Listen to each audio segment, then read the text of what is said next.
So before you order, you have the opportunity to get a ring testing kit, if I can get the magnet to release. There we go.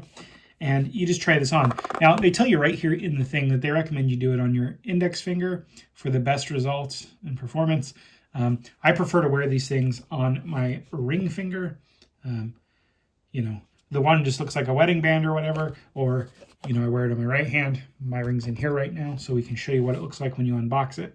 I get pretty good results there. They recommend the index finger. So try these on your index finger first and see which one fits. And then you can order in pretty good confidence. Go through it. There's like a gap test where you close your fist and if there's a gap and all that. But you can figure that out. So when you actually get your ring itself, it comes in this nice little box.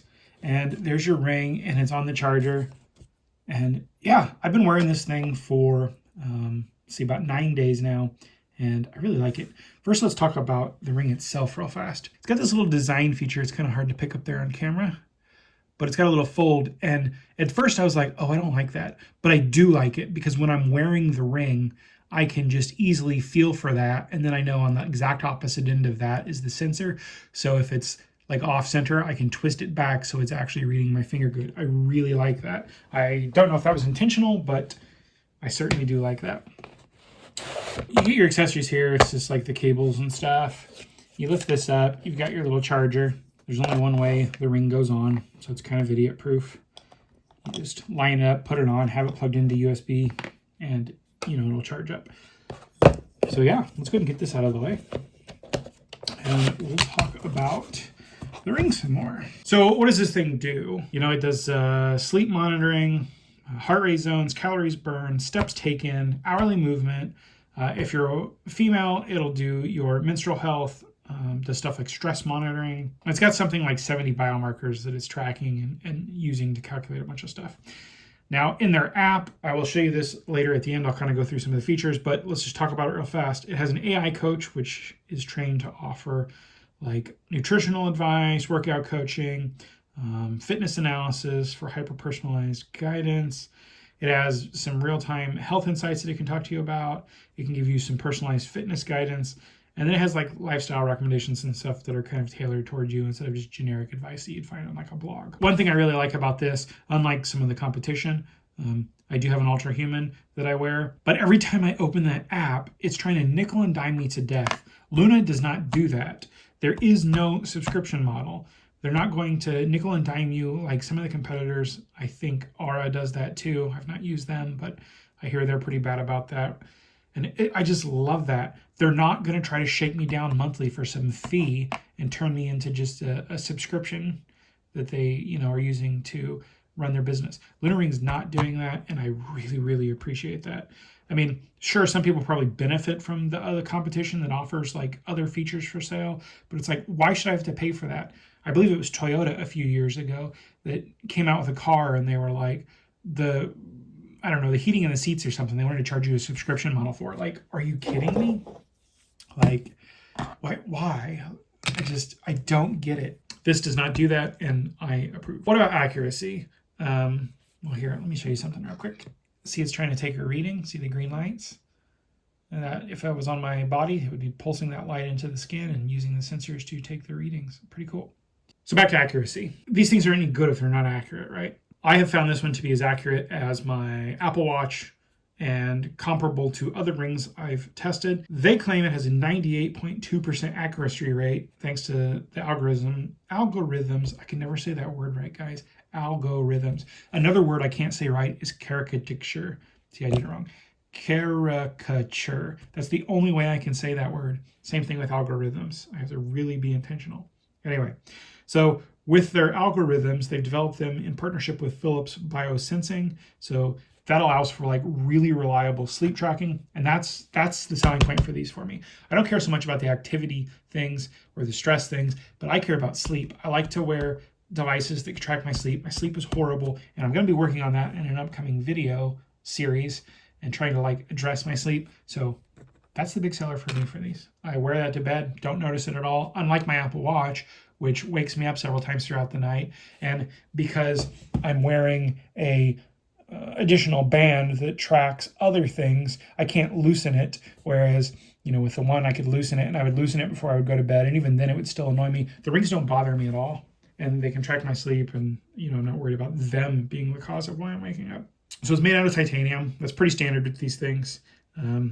They claim it's some kind of aircraft grade titanium, fighter jet titanium. I don't know anything about metals, which is weird because I have a channel that's done a lot of laser engraving of metals, but like the whole metal science and different types of materials are alien to me. But what I do know is this is really light. I appreciate that. I think they said it was between like 3 and 4 grams, depending on the size. Don't quote me on that, but it's within that ballpark. You do have this hypoallergenic coating on the inside, which, some people react to metals. I think titanium is actually a pretty stable metal and not many people react to it. That's why they use it in medical stuff. At least that's my understanding. But it does have that coating on the inside, so you don't have to worry about a skin reaction. I know some people have like the nickel issues with jewelry that is cheap, or copper issues. My mother can't wear jeans without putting nail polish on the back of the copper buttons when they were still copper, because she would react to stuff in the copper. That's not going to be an issue here because it's got that coating on the inside and it's titanium. Let's talk about the battery real fast. This battery knocks my Ultrahuman out of the park. Is that the phrase I wanted? Blows it out of the water. Let's go with that one. This gets like 7 days. They say that in their literature, and I'm always skeptical about that. But I've charged this thing once in 8 days, and it's still at about 45-50%, I believe. I can't check right now because I'm filming with the phone that this is attached to, and in hindsight, that's a pretty poor choice there. But yeah, it really does. My Ultrahuman gets 5 or 6 days if I'm lucky. Sometimes like 4. If I've been really physically active. But this thing genuinely gets, 7 days before it even was like, hey, you might want to think about charging me soon. And I was like, oh, okay, yeah. When it's charging too, this thing doesn't get very warm.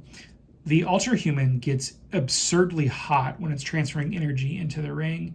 And it continues to do that when it's at full. This doesn't do that. This gets there. It gets there in a non-alarming temperature. It's not very hot. It's not even really that warm. And I think it's got a better like charge protection circuit or something in it, because it didn't continue to generate heat once it was fully charged, which is nice because that's just, better for the battery longevity and stuff. It's water resistant up to 50 meters. So, if you're swimming or it's raining or you shower with it or whatever, it'll be fine. Everything's pretty well encased in that coating in there.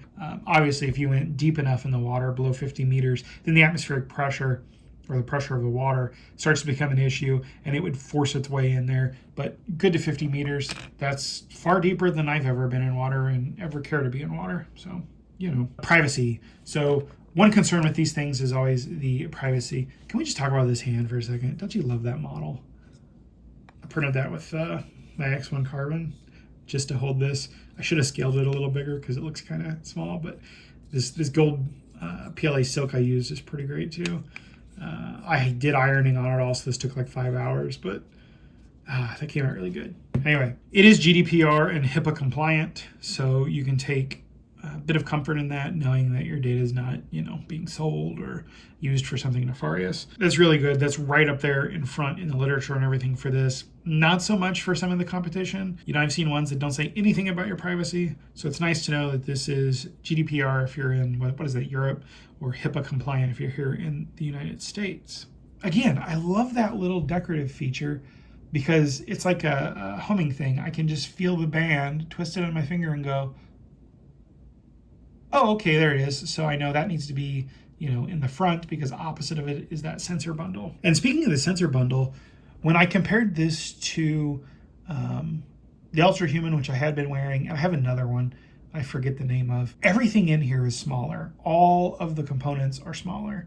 The sensor bundle itself, I'd say it's 50% smaller than the Ultrahuman, which probably is why it's getting a little bit better battery life. I imagine it's a bit more efficient, probably a newer generation of that style of sensor.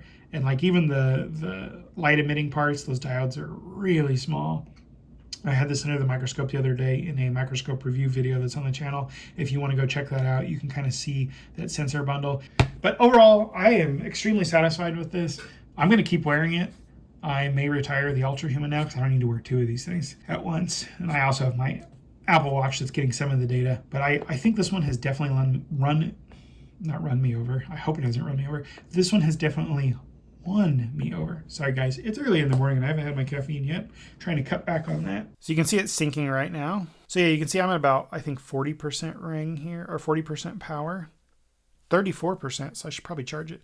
I'm really bad at estimating circles. And it just gave me a pop-up there that it's detected some stuff, that I had an elevated heart rate on my readiness. I was at 85, which is kind of optimal. I had 6 hours and 31 minutes of total sleep last night.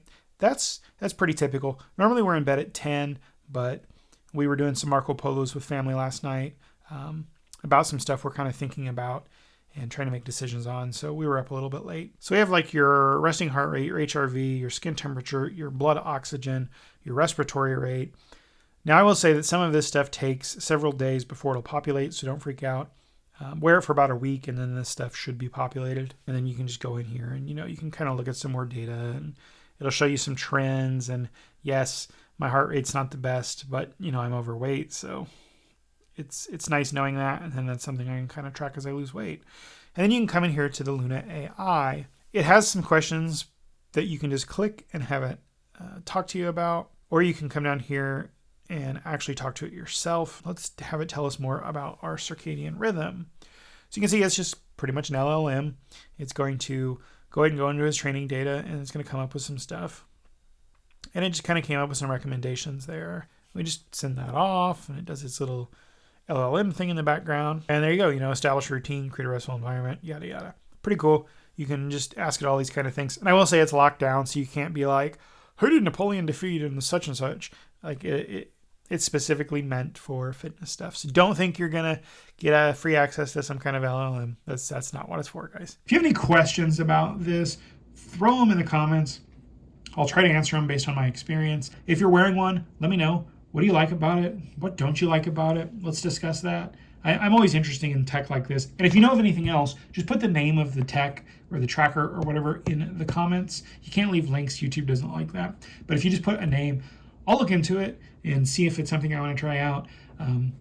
For the next several months, I'm going to be drifting away from my 3D printing for a while. I've really kind of gotten interested in wearables, other kind of health devices that you use that you don't wear all day, but you wear part of the day. And I've got a bunch of those here, and I'm kind of playing with them.